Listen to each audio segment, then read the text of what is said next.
देवताओं और असुरों के बीच का वो प्राचीन संघर्ष।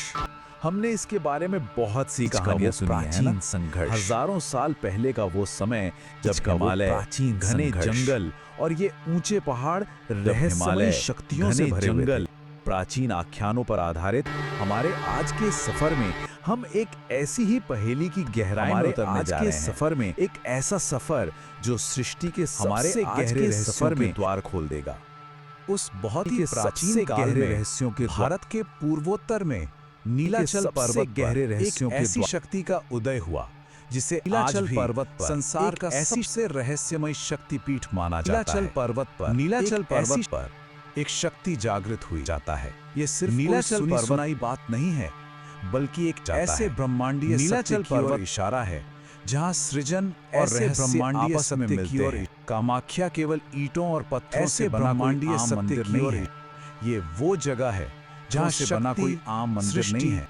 प्रकृति और सच कहें तो पूरे ब्रह्मांड का सबसे गहरा रहस्य छिपा हुआ माना जाता है। पूरे ब्रह्मांड का पुराणों के पन्ने पलटे तो इस रहस्यमयी जगह की नींव पड़ती है माता सती के बलिदान और उस जगह विनाशकारी है तांडव से।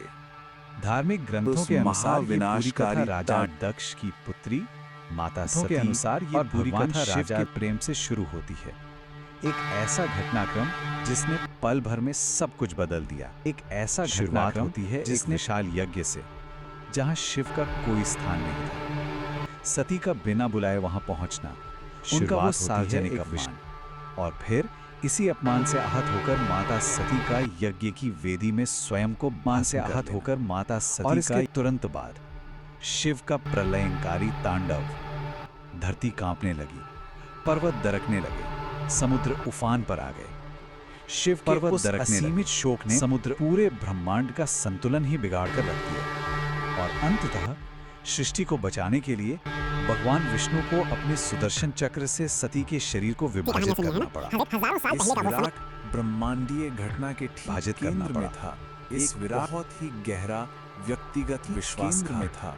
एक आत्मदाह से ठीक पहले माता सती ने जो शब्द कहे थे वे आज भी उस अग्नि की तपन का एहसास कराते हैं। उन्होंने कहा था, जिस शरीर ने का एहसास करा स्वामी माना, वह शरीर अब मेरे लिए व्यर्थ है। इन शब्दों में जो अथाह वेदना और क्रोध था, उसने पल भर में पूरे ब्रह्मांड की दिशा ही बदल दी था। उस महाविनाश के बाद अब ये कहानी ब्रह्मांड के उस असीमित आकाश से उतरकर सीधे धरती पर आती है, और यहीं से जन्म होता है कामाख्या शक्तिपीठ का। शांत, रहस्यमयी और धुंध से ढके नीलाचल पर्वत पर ये वो क्षण था जिसने स्थान को हमेशा के लिए ये वो अलौकिक आभा से घेर दिया। भगवान विष्णु के चक्र के प्रहार से जब माता सती के शरीर के अंग पृथ्वी पर अलग अलग जगह गिरे तो तुरंत वहां शक्तिपीठ बन गए। लेकिन नीलाचल पर्वत की बात कुछ और बन गए।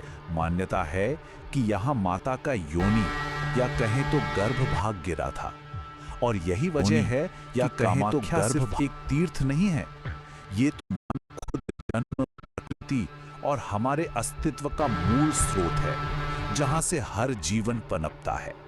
वैसे एक पल के लिए इस प्राचीन नाम के अर्थ पर अगर गौर किया जाए, कामाख्या मुख्य रूप से दो शब्दों से मिलकर बना है। काम यानी इच्छा और आख्या यानी प्रकट होना। काम मतलब यानी एक ऐसी शक्ति जहां खुद सृष्टि की इच्छा जन्म लेती है। इन भाषाई जड़ों को देखने से ही पता चल जाता है कि इसका आध्यात्मिक महत्व कितना ज्यादा विराट है। पौराणिक कथाओं से निकलकर अगर आज की बात करें तो इस मंदिर के गर्भगृह का एक ऐसा रहस्य है जो आज भी मंदिर के गर्भगृह।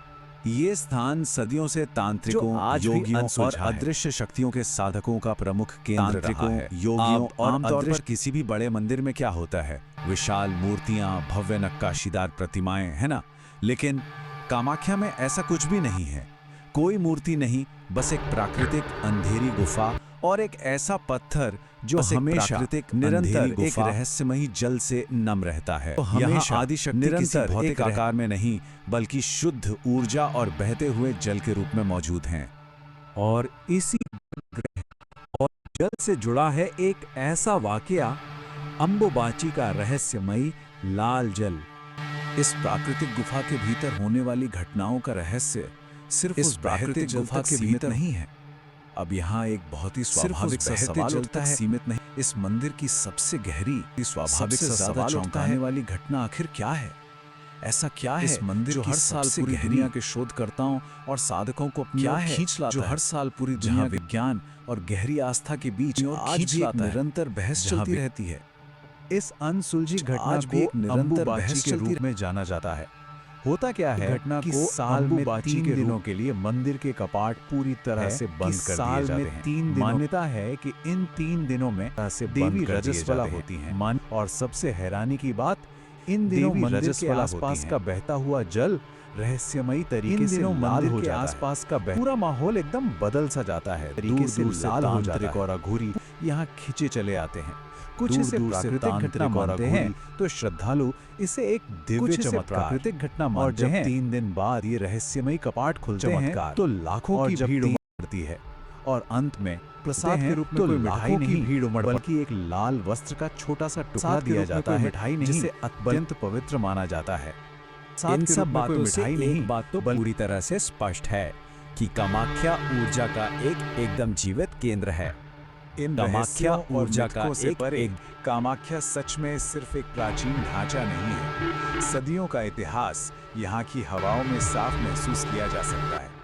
इसे दुनिया के सबसे शक्तिशाली तांत्रिक स्थलों में से एक माना जाता है और शक्तिशाली का तो ये सर्वोच्च प्रतीक है ही। जरा उस माहौल की कल्पना का तो ये सर्वोच्च रात का समय है। नीलाचल पर्वत पर छाई गहरी धुंध, दूर कहीं गूंजती घंटियों की आवाज, अंधेरे को चीरते हुए टिमटिमाते दीपक और हवा में तैरते मंत्रों के स्वर, ये सब मिलकर एक ऐसा एहसास जगाते हैं जो इस भौतिक दुनिया से बहुत अलग है। एहसास जगाते हैं जो इस आंखों से नहीं देखी जाती, वो बस रोम रोम में महसूस होती है। तो इन सब तथ्यों, मिथकों और अनसुलझे रहस्यों के इस पूरे विश्लेषण के बाद एक और आखिरी विचार जो मन में रह जाता है के बाद, क्या कामाख्या वाकई केवल एक मंदिर है या फिर क्या कामाख्या ब्रह्मांड की परम शक्ति तक पहुंचने का कोई वास्तविक द्वार है?